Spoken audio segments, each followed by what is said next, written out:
성도님들, 신앙생활을 제대로 하기 위해서 기억이라는 건 참 중요합니다. 기억하는 거요. 특히 신앙생활 잘하려면 적어도 두 가지를 분명히 기억하고 있어야 되는데요. 첫 번째, 나의 죄인됨을 철저하게 기억하는 겁니다. 내가 얼마나 큰 죄인이었는지를 분명하게 기억하는 겁니다. 그리고 두 번째는 이렇게 엄청난 죄인이었음에도 불구하고 하나님께서 나를 사랑하셔서 구원해 주셨다라는 구원의 은총을 기억하는 겁니다. 즉 내가 비참한 죄인이었다라는 것과 그런 내가 하나님의 크고 놀라운 사랑으로 구원을 받았다라는 사실, 이 두 가지 사실은 절대로 잊으면 안 되는 겁니다. 실제로 우리가 이 두 가지만 제대로 기억하고 산다면 어떤 일이 있어도 우리 믿음이 흔들리지는 않을 겁니다. 그래서 시편 81편의 저자는 하나님의 은혜를 기억하는 자가 누리는 기쁨과 동시에 하나님의 은혜를 기억하지 못하고 망각해버린 자의 불행을 함께 기록하고 있습니다.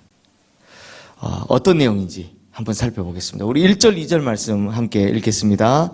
우리의 능력이 되시는 하나님을 향하여 기쁘게 노래하며 야곱의 하나님을 향하여 즐거이 소리칠지어다. 실을 읊으며 소고를 치고 아름다운 수금에 비파를 아우를지어다. 자, 시편 81편에 시작하는 모습을 보면 막 기쁘게 노래하고 막 이렇게 나오잖아요.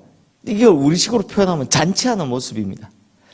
왜 이렇게 행복하고 즐거우냐 하는 이유는 과거에 하나님께서 그들에게 베푸신 은혜를 기억하기 때문이다라는 겁니다. 우리 6절, 7절 말씀도 함께 읽어보겠습니다. 이르시되 내가 그의 어깨에서 짐을 벗기고 그의 손에서 광주리를 놓게 하였도다. 내가 고난 중에 부르짖음에 내가 너를 건졌고 우레소리의 은밀한 곳에서 내게 응답하며 무리바 물가에서 너를 시험하였도다. 자, 이게 무슨 말이냐? 그러니까 400년이 넘는 시간 동안 종살이하던 자신들을 이집트에서 구원해 내신 하나님, 또한 광야에서 인도해 주신 하나님, 이런 하나님을 기억하는 자들은 매일같이 어떤 인생을 산다? 잔치하는 인생을 산다는 겁니다. 그러니 하나님께서 내가 죄인 되었던 때를 건져주신 것을 기억하고 내 인생을 눈동자처럼 살펴주셨다는 것을 기억하면 그 감격으로 인해서 하루라도 잔치를 거를 수 없을 만큼 복되고 행복한 인생을 살게 되는 겁니다. 그러니 성도님들, 불행한 이유가 뭡니까? 왜 불행하다 느낍니까? 내가 오늘 불행하다 느끼고 불행하다고 생각하는 이유가 뭡니까? 그것은 과거에 베풀어 주셨던 하나님의 은혜를 망각해버렸기 때문입니다. 하나님께서 내 인생에 개입하셨고 간섭하셨다라는 사실을 망각해버렸기 때문에 오늘이 불만족스럽고 원망만 남고 불평으로 일관하는 겁니다. 하지만 과거를 기억했던 이 시인처럼 하나님께서 우리를 어떻게 인도하셨는지만 기억한다면 우리 인생은 항상 복될 줄 믿습니다. 반면에 하나님의 은혜를 기억하지 못하는 사람들도 있습니다. 어떤 사람이냐? 10절 11절 말씀 함께 읽겠습니다. 나는 너를 애굽 땅에서 인도하여 낸 여호와 내 하나님이니 내 입을 크게 열라 내가 채우리라 하였으나 내 백성이 내 소리를 듣지 아니하여 이스라엘이 나를 원하지 아니하였도다. 자, 이스라엘 백성들은 출애굽한 이후에 정착생활하고 또 사사시대를 거쳐 왕정시대를 건너가면서 점점 뭘 합니까? 하나님의 은혜를 망각하기 시작합니다. 과거에 베풀어 주셨던 하나님의 은혜가 얼마나 크고 놀라운지, 또 우리 조상들이 얼마나 비참한 상태에 있다가 구원을 받았는지 이걸 싹 다 잊어버린 겁니다. 그러니 하나님께서 입을 크게 열라, 그러면 내가 채우겠다라고 말씀하셨지만 오히려 이들은 어떻게 합니까? 입을 크게 열어서 하나님을 원망하고 불평하는 겁니다. 그러다 보니 하나님을 등지고 방향을 바꾸어 이제부터 이방신들에게 절하고 우상숭배를 하기 시작하는 겁니다. 성도님들, 왜 이런 일이 벌어졌을까요? 이유는 딱 하나입니다. 하나님의 은혜를 기억하지 못했기 때문입니다.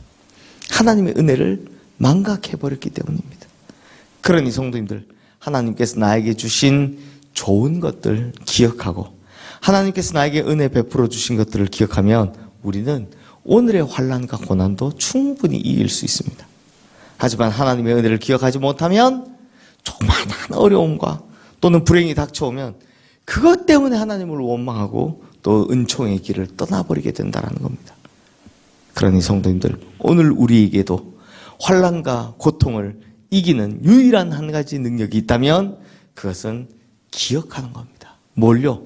과거에 베풀어 주셨던 하나님의 은혜를 기억하는 것, 이것입니다. 아마 우리 성도님들 신앙생활 이 자리에 계신 분들 1, 2년 하신 분들 잘 없으실 겁니다. 다 수십 년씩 하셨죠. 네. 우리 수십 년 신앙생활 하시다 보면 하나님께서 나를 어떻게 도와주셨는지에 대한 은혜의 표적 하나 정도는 분명히 있습니다. 네. 그냥 우리가 여기 수십 년 이렇게 있지 않습니다. 다 하나님의 도움을 받았고 은혜를 받은 경험들이 있기 때문에 지금까지 이렇게 온 거죠. 이렇게 하나님께서 분명한 은혜의 표적을 보여주신 이유가 뭐냐?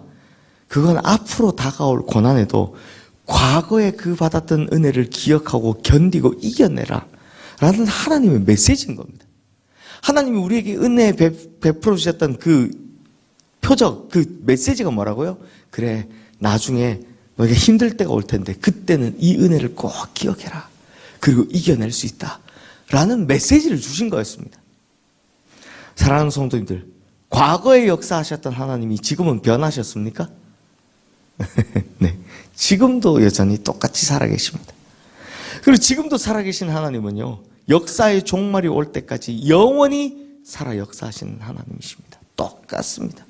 과거에 좋았는데 지금은 아니다, 이게 아니라는 겁니다.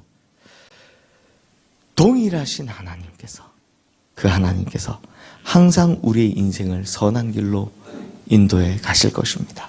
성경에 기록된 그 하나님과 동일한 하나님이 우리 인생을 인도해 가실 것입니다. 그러므로 이 험한 세상 살아갈 때 은혜에 대한 기억을 가지고 미래를 소망하며 과거의 은혜에 대한 기억을 가지고 미래를 소망하며 오늘을 기쁨의 잔치로 살아가시는 우리 모든 성도님들 되시기를 주님의 이름으로 축원합니다. 이 시간 오늘 주신 말씀 기억하며 우리 함께 기도하겠습니다.